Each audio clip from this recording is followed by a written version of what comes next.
Le projet est né parce que Thierry Machado et Stéphane Durand, qui sont de grands collaborateurs de Jacques, voulaient développer absolument une prise de vue de nuit colorée.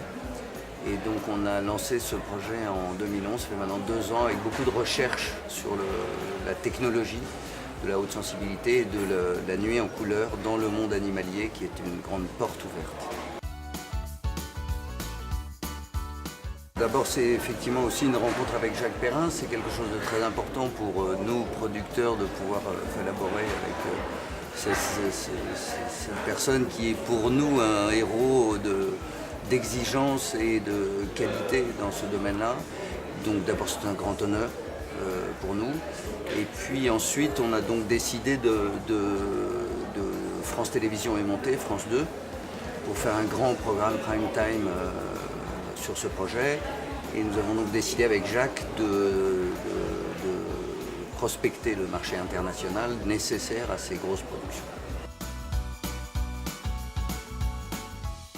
Et l'intérêt du film est sur 2 plans. Premièrement, la chronique de cette migration de troupes d'éléphants avec un éléphanto qui va faire tout son apprentissage de la vie. Ça, c'est la chronique qui est formidable, parce que c'est pas facile d'être animal, et c'est pas facile dans ces pays. Et donc, bien souvent, pour les déplacements qu'ils ont, ils se font la nuit. Et c'est là où intervient l'originalité de ce film, c'est que pour la première fois, pas simplement pour le spectateur, mais même pour les scientifiques, on va découvrir ce qu'est la nuit au milieu des animaux. Par un souci de montage international, il nous paraissait important d'avoir un collaborateur, les collaborateurs d'Asie, qui sont aujourd'hui très forts, importants dans le processus des développements de documentaires, dont CCTV9 par exemple, NHK, qui sont des partenaires avec qui on va collaborer sur ce projet. J'espère. Mais c'est en bonne voie. Et puis on a donc présenté avec Jacques le projet à l'Asian Side of the Doc, qui a été très bien reçu. C'était la première fois que les gens voyaient les images de la nuit en couleur. Et nous ont délivré le prix du meilleur pitch international grâce au grand talent de conteur de Jacques. Non, pas du tout. C'est formidable. C'est formidable. Le premier prix que l'on a reçu, c'était avec une projection qui n'existe pas. D'accord. Donc simplement avec quelques paroles, quelques énoncés du film, et on a eu ce grand prix. C'est réconfortant de montrer que, voilà, déjà dès le départ, un projet peut se distinguer. Le partenariat avec la Chine s'est entamé au Sunnyside il y a 1 an. Premier contact, en tout cas pour moi, puisque effectivement Jacques est beaucoup plus proche de CCTV9.